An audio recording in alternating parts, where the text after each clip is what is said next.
आप सभी को सूचित किया जाता है कि यह कहानी काल्पनिक है। कृपया इसे वास्तविकता से न जोड़ें। ये सिर्फ मनोरंजन की दृष्टि से लिखी हुई कहानी है। इस कहानी का मुख्य कारण केवल हमारे चहेते सितारों के प्रति समर्पण को दर्शाना है। कहानी में लिखे गए किसी भी दृश्य को वास्तविकता से जोड़ने का पाप न करें। कहानी का आनंद लें।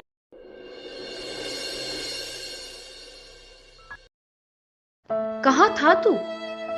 कितने फोन किए तुझे, कुछ बोल के भी नहीं गया। रेवती के घर गया था उससे मिलने। रेवती से मिलने? आखिर क्यों?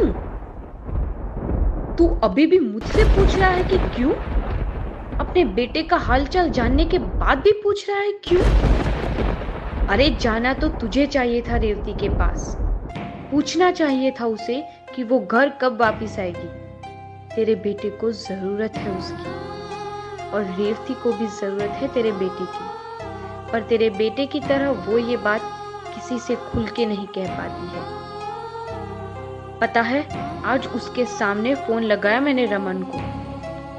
रमन की आवाज सुनते ही तेरी बहू इतना रोई कि जिसकी कोई हद ही ना हो। हर्ष, तुझे अंदाजा भी नहीं है वो तेरे बेटे को कितना प्यार करती है। इतना प्यार तेरे रमन को और कोई नहीं कर सकता। और अगर रमन भी इतना प्यार करता है ना रेवती से, तो कुछ गलत नहीं करता।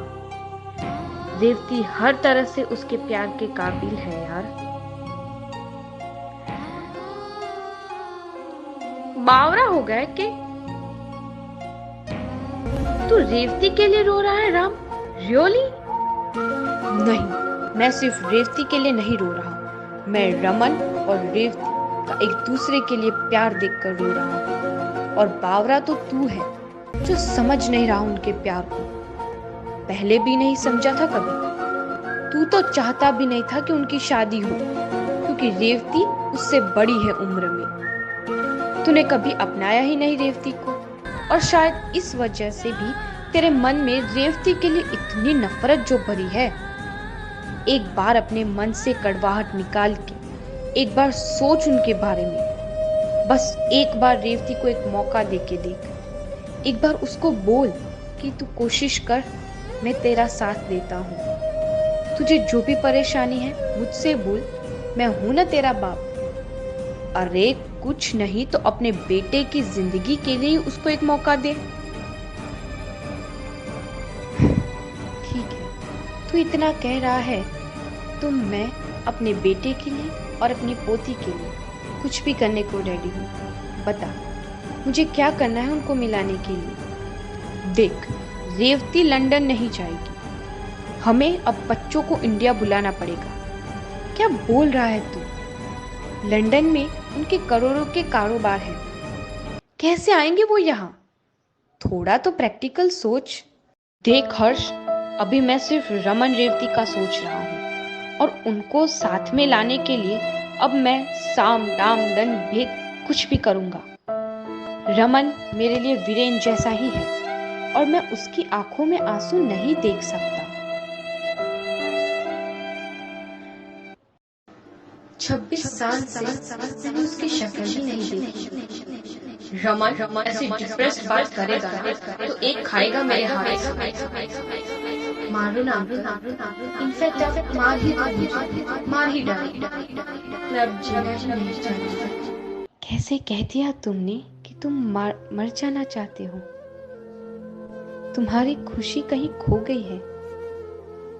पता है रमन, तुम्हें ना मुझे इतना इम्पोर्टेंस देना ही नहीं चाहिए। मैं डिजर्व ही नहीं करती तुमसे इतना प्यार। तुमने मुझे इतना प्यार दिया, पर मैंने तुम्हें सिर्फ तकलीफ दी। आज तुम्हारी ये हालत सिर्फ और सिर्फ मेरे वजह से ही है। पर पता है, आज भी जब मैं सोचती हूँ वो दिन जब तुम मेरी जिंदगी में आए थे, जब मैंने तुम्हें प्रपोज किया था, तुम मेरी लाइफ में खुशियाँ लेके आए थे, लेकिन मैं ही उन खुशियों को नहीं संभाल पाई। रमन, मैं आना चाहती हूँ तुम्हारे पास, तुमसे फिर से कहना चाहती हूँ कि मेरे साथ अपनी पूरी जिंदगी बिताओगे। फिर से तुम्हें गले लगाना चाहती हूँ। दिल में बहुत कुछ है तुम्हें बताने के लिए, पर कैसे आऊं तुम्हारे सामने? क्या कहूंगी तुमसे? वो बात जिसकी वजह से आज मैं तुमसे दूर हूं। कैसे बताऊंगी रमन तुम्हें? कैसे बताऊंगी रमन तुम्हें मेरी जिंदगी की सबसे कड़वी सच्चाई?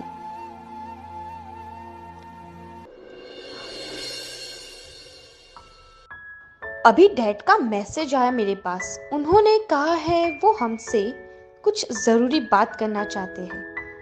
कॉन्फ्रेंस कॉल पे बात करना चाहते हैं हम तीनों से। ज़रूरी बात? ऐसी क्या ज़रूरी बात होगी? वीरू, तूने मेरी शिकायत की थी ना राम अंकल से, उसके लिए ही बात करनी होगी उनको हमसे। तुम लोग के सामने अब डैड डांटेंगे मुझे।